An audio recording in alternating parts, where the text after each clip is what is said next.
Bon, alors on se retrouve au volant du 514. Je suis avec la Vican, la presse Vican.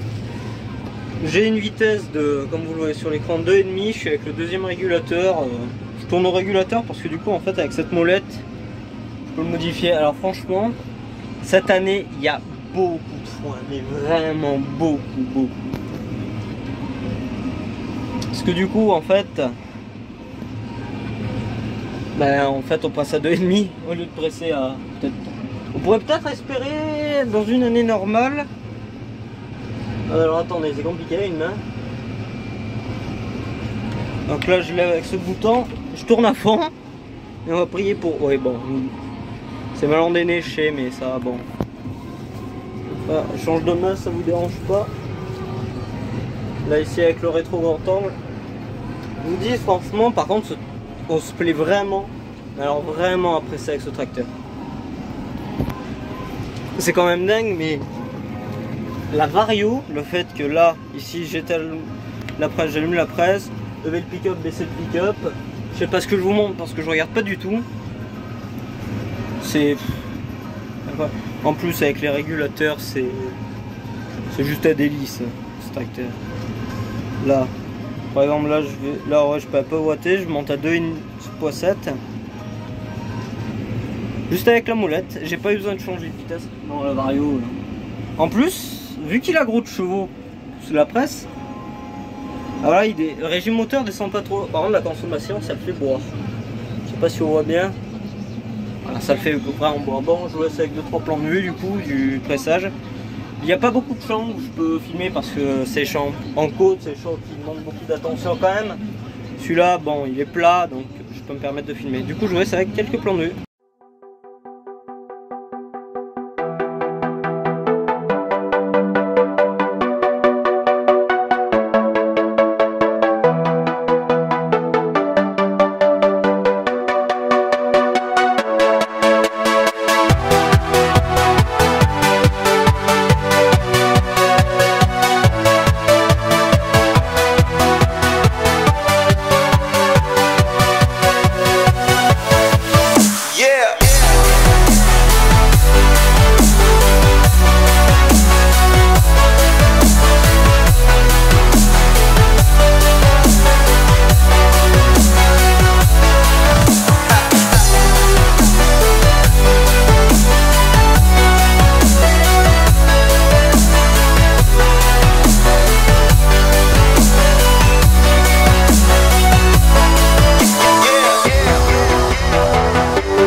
Et bien on se retrouve du coup pour la suite du pressage. Alors je tourne, en gros, là je vous explique un peu l'envergure du tournage.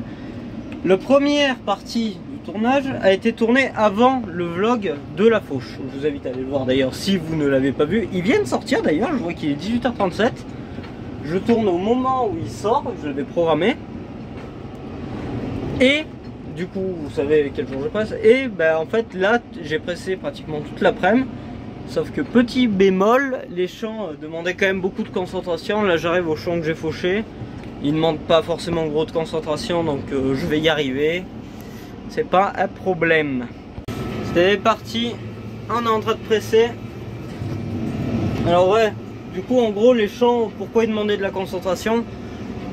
En fait c'est tout con, c'est juste que j'avais besoin d'avoir une main sur le joystick ici, au cas où ça bourre, s'il y a un problème vu que c'est des champs en côte, et une main sur le volant parce que si je le lâche, ben il fait sa vie. Donc le petit bémol, c'est que j'ai que deux mains quoi, donc une sur le joystick, une sur le volant. J'avais le pied qui était comme ça sur le frein en train d'envoyer De l'huile à la presse pour pas qu'elle me pousse, d'ailleurs du coup je retire le régulateur. Et je peux voir d'ailleurs que derrière ça va le bien. Mais ouais, en gros, vu que c'est des champs vallonnés, quoi, certains diront, moi je vis en côte. Il faut juste faire gaffe et pas faire le camp à filmer. Après aussi, il y a un champ. Je vous mets quelques snaps que j'ai pris car les snaps c'est rapide à faire. Ah, il y a une chance sur deux au montage que j'oublie, donc vous serez prévenus. Mais ouais, comme vous le voyez, j'ai avancé à 1 km/h. Ces champs-là a la particularité d'être souvent humides. Ce qu'il fait du coup, vu qu'il est humide, eh ben, il y a gros d'herbe. C'est le champ qui a le plus de rendement à l'hectare. Ce champ-là, ouais. Alors là, après ça fait des signes. Faut quand même que je regarde dans le rétro dès que je tourne. Que je fasse pas un manque, c'est bon. Regardez, aucun manque. Je vous mets le grand angle, je trouve que ça fait quand même mieux que le petit angle. Oui, d'ailleurs vous l'avez vu dans le vlog fauche, mais on a des chiffons à l'intérieur. La cabine, on essaie quand même de la tenir propre.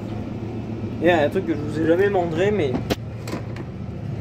on a une brosse. Dès qu'on sort de la cabine, on la laisse propre. Parce que d'ailleurs, il a dépassé du coup les senteurs hier. Il a dépassé les senteurs hier, donc ça va pas tarder à être l'heure de la vidange. Notre concessionnaire nous préconise de faire la vidange entre 100 et 130 heures. Mais vu que c'est lui qui va venir, il verra dès qu'il pourra. Mais c'est qu'à chaque fois, du coup, il m'engueule un peu. Parce que regardez, il me met vidange moins 58 heures. D'ailleurs, ce qu'il y a de bien, c'est que je peux vraiment voir ici que si tous les fils sont ok et tout. Mais moi, l'écran que je préfère, ça sera le prochain écran qu'on va se servir. Parce qu'on va investir dans une caméra. Pour savoir du coup s'il y a des bottes derrière. Et je viens de m'en rendre compte, ça fait déjà 3 minutes que je parle.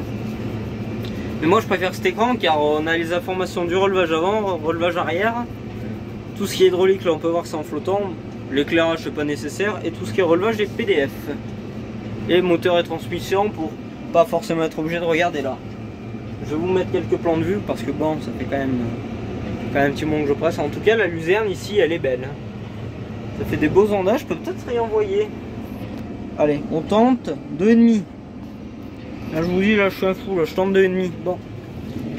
Elle a l'air bien avalée, bon on va rester sur 2,5. Bon, je suis un fou, allez, je tente le régulateur 2. Putain, régulateur 2, elle prend. Bon allez, je vous laisse avec quelques plans de vue.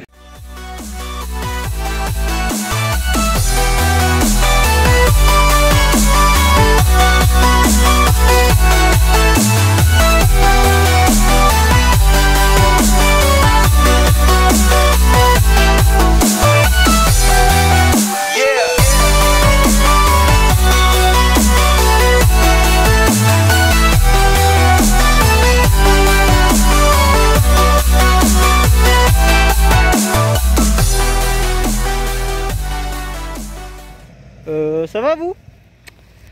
Moi ça va pas. Petit problème avec la presse. Alors, c'est tout quand il n'y a plus de ficelle. Et on n'en aura pas avant demain, donc le pressage il est 19 h, ça s'arrête ce soir. Mais je vais quand même faire tomber cette botte parce qu'elle est bientôt prête. Pour la faire tomber, c'est tout quand. Il faut juste venir là et faire tomber la pression. Et bon, la pression est retirée. Et la botte, putain ça m'a fait sursauter. Ouais mais le problème c'est que la botte elle est plus coupée. C'est que la ficelle, bah, elle y reste.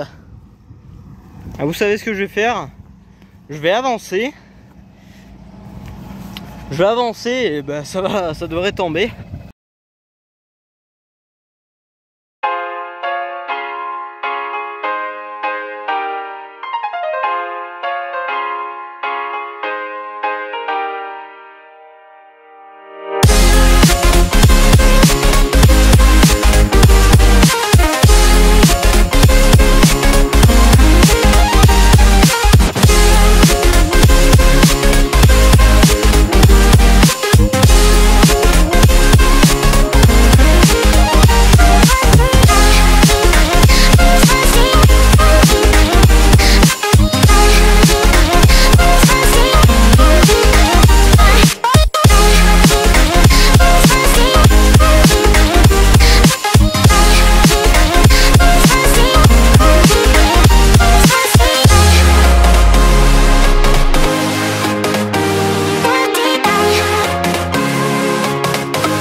retrouve du coup pour tenter de presser ce champ là. C'est toujours ton chantier, on a oublié d'amener une fourche. Ou comment dire, ça c'est compliqué. Alors je pense que je vais attaquer, je vais peut-être attaquer cette rangée là. Ça s'annonce peut-être un poil compliqué.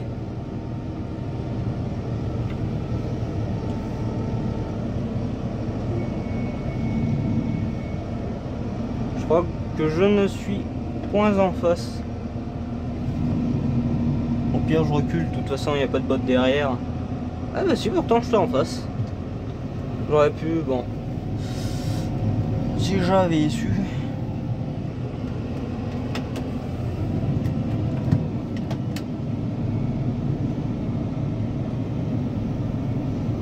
Alors. Tac.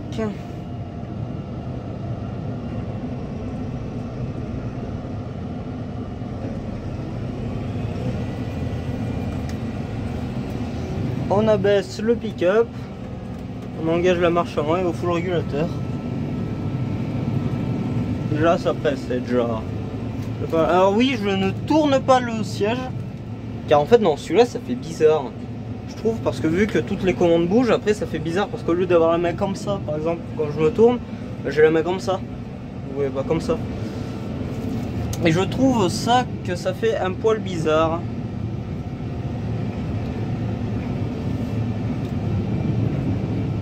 Alors mon frère m'a dit qu'apparemment j'allais me faire chier pour ce champ là. Bon, on va voir.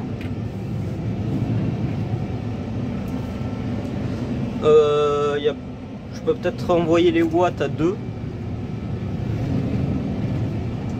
Mettre un poil de watts. On va pas monter à 3,5 parce que j'ai pas envie que ça bourre. Ce qui est bien avec ce tracteur, c'est que dans une descente je peux freiner. Ça d'ailleurs j'ai pas le truc sur la tête. C'est que là dans une descente comme ça, bon, ça me retire le régulateur certes, mais en gros j'envoie de l'huile à la presse pour pas qu'elle me pousse. Car quand elle met des coups de piston, elle pousse, mais elle pousse vénère.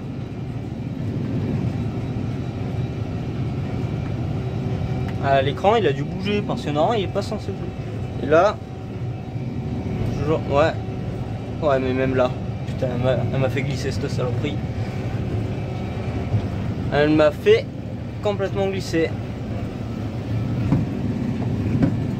J'ai peut-être quand même réussi à tout récupérer.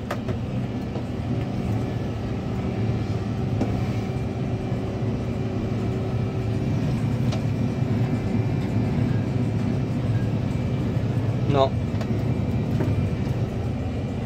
Faut y aller à l'ennemi.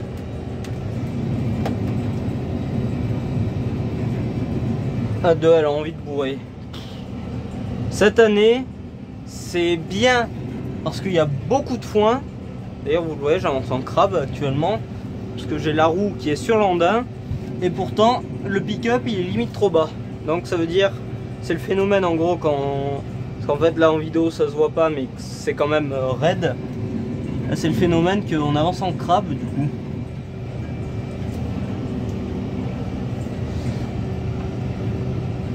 Bah après ce champ reste quand même plat. C'est le champ que j'ai fauché avec vous. Le premier que j'ai fauché dans le vlog fauche qui apparemment vous a plu. On est le lendemain. D'ailleurs ce matin vous l'avez vu, du coup j'ai soufflé la presse. J'ai soufflé les filtres parce qu'il était en train de râler. Parce qu'en gros dès qu'on va là on voit si les filtres et tout sont bons. Et ben ils étaient pas bons.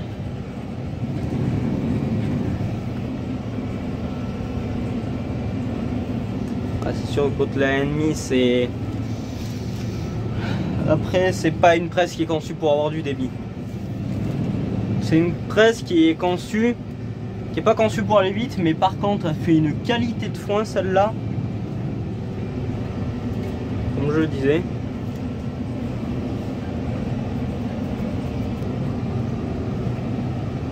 Alors, je pense que cette botte c'est la dernière que j'ai faite. Et à partir de la base c'est là où ça a chié.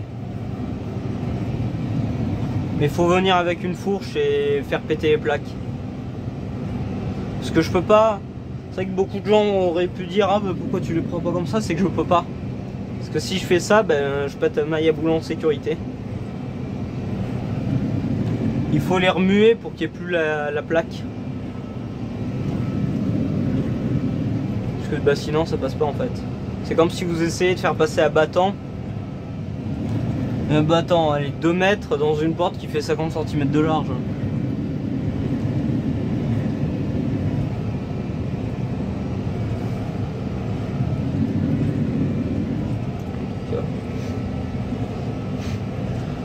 En tout cas, l'outil justement qu'il y a derrière la presse, c'est l'outil qu'on a sur la ferme qui est le plus gros à mener.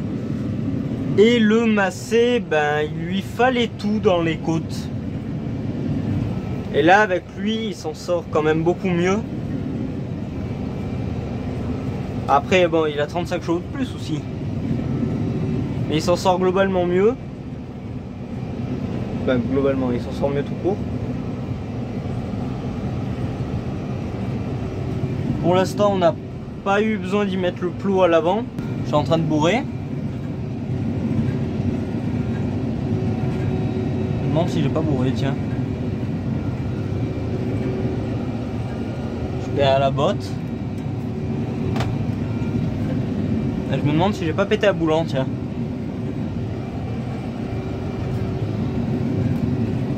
Est-ce que ça monte ou pas? Je crois qu'il n'y a rien qui monte. Il tourne ou pas le pick-up?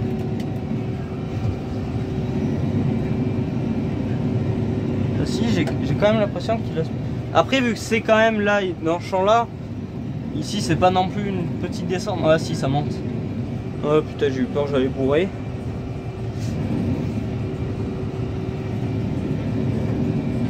En fait, dans les descentes,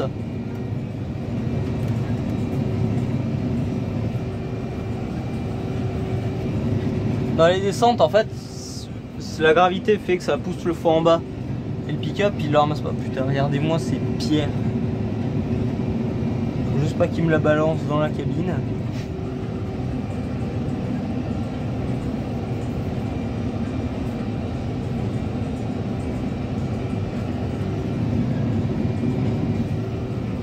Je crois que déjà, là, je vous ai fait un sacré plan de vue sur terre. Je ferai des cuts, vous inquiétez pas.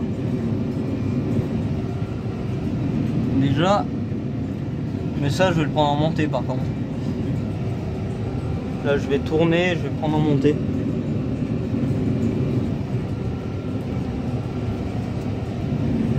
Je finis cette raie et il y a une caillasse. Une caillasse faut pas. J'éjecte.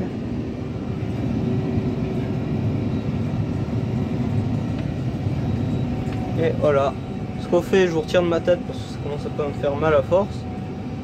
Et je vous mets des plans d'œil. Here we go.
Et ben bon, on est à la fin de la rangée. D'ailleurs aussi, je vous ai pas dit, mais ça c'était la caisse qu'il y avait dans le massé. Normalement, dans le massé elle était là, mais on la met dans le fan. Du coup, je disais, c'est fini. Prochaine étape, repasser ces merdes. Mais ça, je ne vais pas vous le faire. Du coup, moi, j'arrête la presse là, parce que bon, pour filmer, il n'y a pas grand chose à filmer. Et j'espère du coup que cette vidéo vous aura plu. Ça fait longtemps que j'ai pas fait d'outro. Mais j'espère que ça vous aura plu. Et sur ce, n'hésitez pas à vous abonner, à partager la totale, vous connaissez. Je vais repasser mes bottes et du coup, à la prochaine. Et ben, à plus.